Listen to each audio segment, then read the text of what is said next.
नए ब्रांड को लॉन्च करने का मतलब ये होता है कि हम एक ऐसे जोन में जाते हैं जिसके बारे हम बहुत कम जानते हैं। मतलब we go to the unknown, and whenever we go to the unknown there is always fear, there is always risk. लेकिन जिसके अंदर एक एंटरप्रेन्योर स्किल है, जो जिंदगी में कुछ करना चाहता है, जो अपना बिजनेस बनाना चाहता है, वो अननोन से कभी नहीं डरता, बल्कि वो अननोन का सामना करता है और बड़े साहस से अपनी जीत को हासिल करता है। कोई भी न्यू ब्रांड लॉन्च जब होता है उसमें बहुत रिस्क इन्वॉल्व होता है। क्यों? क्योंकि हम ऐसे टेरिटरी में जाते हैं जिसके बारे हमें कम पता है। इसीलिए मैंने आपके लिए एक टूल बनाया हुआ है और उस टूल का नाम मैप टैप अडेप्ट है। दोस्तों, यहां पर मैं आपको यह बताना चाहता हूं कि मैंने ये टूल इसलिए बनाया है क्योंकि अगर आप भी कुछ अपना करना चाहते हैं, अपना बिजनेस बनाना चाहते हैं, तो आपको पता हो कि ये कैसे करना चाहिए। मैप टैप अडेप्ट एक ऐसा प्रोसेस है, जब आप इस प्रोसेस को समझ लेते हो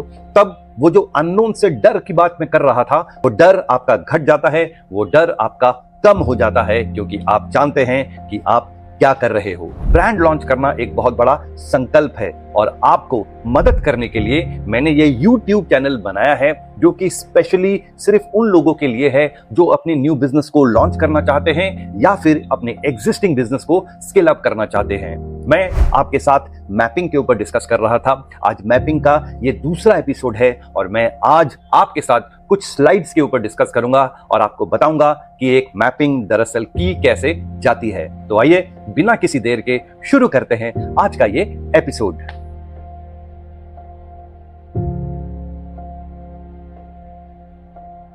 दोस्तों, मैपिंग एक नॉर्थ स्टार की तरह होता है। जिस तरह नॉर्थ स्टार सबको डायरेक्शन देता है, ठीक उसी तरह मैपिंग भी हर एक बिजनेस को एक डायरेक्शन देता है। और ये डायरेक्शन शुरू में बहुत ज्यादा जरूरी होता है, क्योंकि कुछ भी एग्जिस्ट नहीं करता। जो भी हम इंफॉर्मेशन गैदर करते हैं, जो भी हम स्टडी करते हैं, वो मार्केट से करते हैं। और मार्केट से जब हम स्टडी करते हैं तब हमको पता चलता है कि कॉम्पिटिटर क्या कर रहा है, और अगर हम उस बिजनेस में जाना चाहते हैं तो हमारी कौन सी स्ट्रेटेजी होनी चाहिए। अब मैं आपको दिखाने वाला हूं एक एग्जाम्पल। यहां पर अगर आप देखोगे तो एक ब्रॉड समरी मैंने प्रिपेयर की थी मेरे किसी क्लाइंट के लिए, बट मैंने यहां पे कुछ डेटा बदल दिया है ताकि मैं सिर्फ आप लोगों को एक रेफरेंस पॉइंट दे सकूं, जिससे कि जब आप अपना मैपिंग बनाओ तो आपको एक रास्ता दिखाई दे, आपको पता चले कि एक सही तरीका से हम मैपिंग किस तरह बनाते हैं। दोस्तों, मार्केटिंग में कहा जाता है कि अगर आप अपने कॉम्पिटिटर को अच्छी तरह जानते हैं तब आपका काम थोड़ा आसान हो जाता है।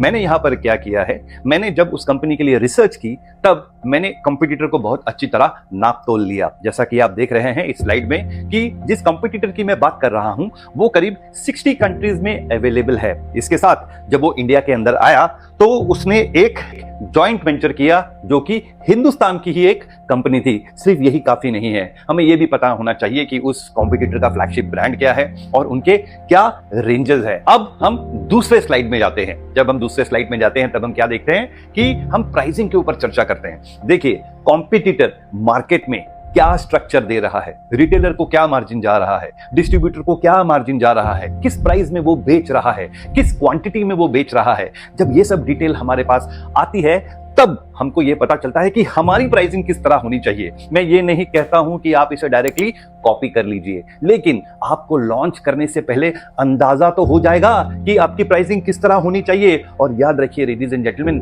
ये अंदाजा जो हम लगाते हैं ना, ये लॉन्ग रन में बहुत काम आता है। ये तो हो गई प्राइसिंग। प्राइसिंग के बाद जिसको हम ध्यान रखते हैं वो ये है कि उसकी पैकेजिंग क्या है, वो किस साइज में आ रहा है और उसका जो मास्टर कार्टन है वो कितने का आता है। उसके बाद हम जाते हैं डिस्ट्रीब्यूशन के अंदर कि उस कंपनी की डिस्ट्रीब्यूशन स्ट्रेटेजी क्या है, किस क्रेडिट टर्म्स में वो काम कर रहा है, वो मार्केट में रिटर्न्स ले रहा है कि नहीं, और क्या उस कंपनी के मार्केट में कंप्लेन है। अगर कंप्लेन है तो हमें पता है कि कस्टमर का दर्द कहां है, और उस दर्द की जब एक अच्छी दवा एक नया कंपटीटर देता है तो वो कस्टमर के दिलों में अपना घर बना लेता है। अब ये तो हो गया डिस्ट्रीब्यूशन। अब डिस्ट्रीब्यूशन का हम और तोड़ते हैं और हम समझते हैं कि भैया माइक्रो लेवल में डिस्ट्रीब्यूशन किस तरह काम कर रहा है। ये एग्जांपल मुंबई का है और इसमें मैंने कुछ डिफरेंट जोन्स में क्या क्या बिजनेस हो रहे हैं उसका एक एस्टिमेटेड नंबर लिया है। मैं आपको फिर कहता हूं कि मैंने सिर्फ आपको बताने के लिए ये नंबर्स दिखाए हैं। ये नंबर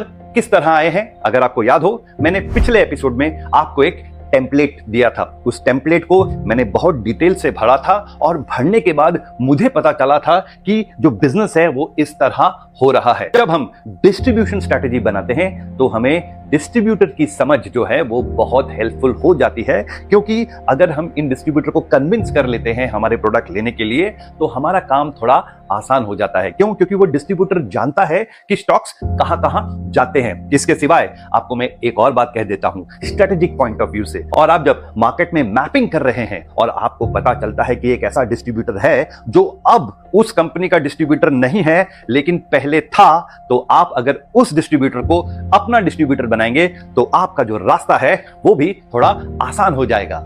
देखिए दोस्तों, जिस आदमी को करने की चाह होती है ना, वो राह कैसे भी ढूंढ लेता है। जब हमारे पास डेटा होता है ना और हम उस डेटा को बहुत अच्छी तरह इंटरप्रेट कर लेते हैं और हमारे पास नॉलेज और एक्सपीरियंस होता है तो हम उस डेटा से एक स्ट्रेटेजी बना सकते हैं। जैसा कि मैंने आपको अभी कहा कि उन डिस्ट्रीब्यूटर को डिस्ट्रीब्यूटर बनाइए जो उस कंपनी के डिस्ट्रीब्यूशन को छोड़ चुके हैं लेकिन आपके कंपनी का डिस्ट्रीब्यूशन लेने के लिए वो तैयार हैं। उस कंपनी का जो प्लानोग्राम है, प्लानोग्राम मतलब कितने लोग काम कर रहे हैं, कहां कहां काम कर रहे हैं, ये जब आपको पता चलता है तब आपको ये पता चलता है कि आपकी कंपनी की स्ट्रेटेजी, आपकी कंपनी की जो स्ट्रक्चर है वो किस तरह बननी चाहिए। जैसा आप सबको देख रहे हो, उस कंपनी का एक आरएसएम होता था। आरएसएम के नीचे उन्होंने 3 एएसएम रखे थे और सिर्फ मुंबई के लिए उनके नीचे कुछ और लोग थे। अब इससे आपको एक एस्टिमेट आ जाएगा कि आप जब अपने प्रोडक्ट को लॉन्च कर रहे हो तो आपको कितने लोगों की जरूरत है, क्योंकि बिना लोगों के अगर आप सोच रहे हैं बिजनेस कर लोगे तो ऐसा नहीं हो सकता। एक स्टार्टअप के लिए तो बिल्कुल नहीं हो सकता, आपको तो लोग लगेंगे ही। ये तो डेटा हो गया, ये तो मैंने आपको थोड़ा बहुत बता दिया कि भैया हम इस तरह रिसर्च करते हैं। रिसर्च करने के बाद इस तरह रिपोर्ट बनती है।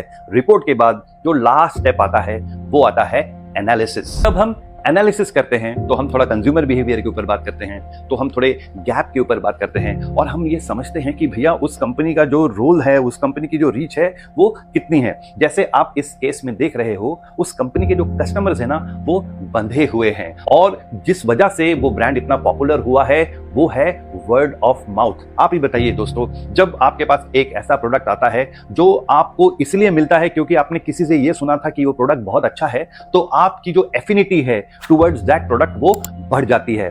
और ये कंपनी जो है उसने बिल्कुल उसी स्ट्रेटेजी का इस्तेमाल किया और वो जानती थी कि उसका प्रोडक्ट अच्छा है और उसको ये भी पता था कि अगर लोग उसको पसंद करेंगे तो लोग दूसरों को कहेंगे, जिसकी वजह से कस्टमर ऐड होते रहेंगे। कैटेगरी की भी अंडरस्टैंडिंग उतनी ही जरूरी होती है। ये जो है एक इंपल्सिव कैटेगरी है, मतलब जब आप इस कैटेगरी को एड्रेस करते हो तो आपको बिल्कुल क्लियर होना चाहिए कि आपके पास एक बजट होना चाहिए जो विजिबिलिटी के ऊपर हो। कुछ ऐसे प्रोडक्ट्स होते हैं जहां पर प्रोडक्ट ट्रायल्स जो हैं वो इतने इफेक्टिव नहीं होते हैं जितने की मार्केटिंग एक्टिविटी होते हैं। तो इसीलिए इंपल्सिव अगर कैटेगरी है तो आपको ध्यान रखना है कि आप जहां पर भी प्रेजेंट हो आपको दिखना बहुत जरूरी है। केवल यही नहीं, इसके साथ जो बाकी एनालिसिस हुई है वो ये है कि अगर उस कंपनी का डिस्ट्रीब्यूटर, कोई भी एक डिस्ट्रीब्यूटर फर्ज कर लीजिए कि 4 लाख का टर्नओवर कर रहा है और उसको 8% की मार्जिन मिल रही है तो वो करीब 32,000 रुपए पर मंथ कमा रहा है। देखिए दोस्तों, मैंने आपको पहले कहा है ये जस्ट फॉर रेफरेंस है। यहां पर आप जब 4 लाख को 8 से मल्टीप्लाई करते हैं तब आपको 32,000 आता है। ये आपके कन्वीनियंस के लिए है, लेकिन जब हम ऑपरेशनली डिस्कस करते हैं तो हम क्या करते हैं, हम 4 लाख को डिवाइड करते हैं 8% से।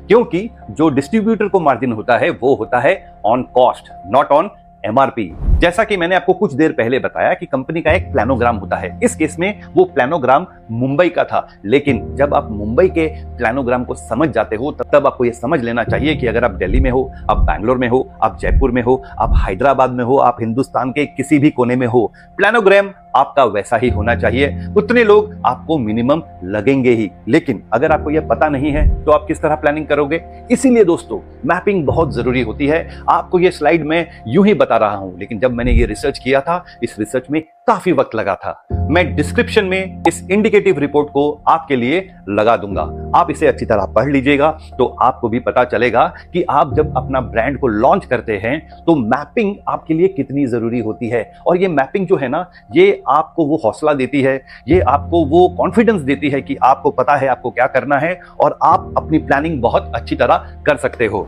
मैपिंग के ऊपर हम और कुछ डिस्कस करेंगे, लेकिन वो आज के एपिसोड में नहीं, वो अगले एपिसोड में। आज के एपिसोड में सिर्फ आपको इतना ध्यान रखना है कि आप जो भी मैप करते हो उसको आप एक रिपोर्ट में बना के रखिए, क्योंकि लोग कहते हैं कि जब हम एक रिपोर्ट बनाते हैं और वो रिपोर्ट जब हम हाथ से लिख कर बनाते हैं, एक डायरी में लिख के बनाते हैं, तो वो सिर्फ डायरी में नोट नहीं होता, वो हमारे दिमाग में भी रजिस्टर होता है। बस इतना ही आज के लिए। अगले एपिसोड में फिर आपके साथ मुलाकात होगी। तब तक के लिए आपका ये दोस्त आपसे अलविदा लेता है। बहुत बहुत धन्यवाद।